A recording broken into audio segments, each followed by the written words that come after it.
So nandito tayo ngayon sa Don Coco Farm. Actually, OT tayo. And nag-i-spray kami ngayon gawa nung sinamantala natin yung panahon. Kasi sa totoo, everyday po nag-uulan. Kaya ngayong araw na to napakaganda kasi hindi po umulan, kaya eto. So, eto ang farm sa gabi. So, yan, napakaganda nung Ayan. Then, ito yung kanyang pavilion. Then, nandito po yung swimming pool.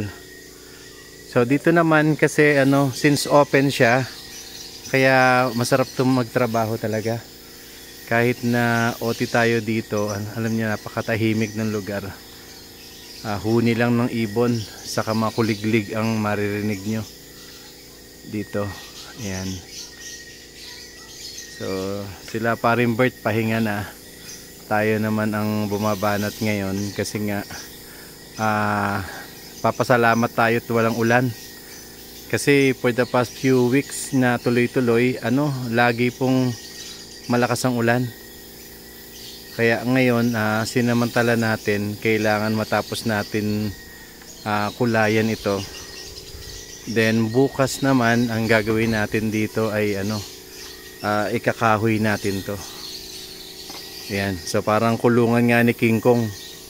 Parang ang laki. Ang laki tignan. Ayan, nakita nyo naman po yung aking dalawang brother. Ayan, nandyan sila. So, ayan, makita nyo sa loob. So, pag tinayo natin yan, actually ito raw po ay para sa golden Macau ang ilalagay dito sa ating cage na to. Ayan. So, masarap magtrabaho kasi maaliwalas. So, hindi malamig yung panahon, kaya okay na okay. Hoping magtuloy-tuloy para bukas malaking bagay para sa amin yung nakatuyo na siya. Then preparation to para kakahuyin naman natin later.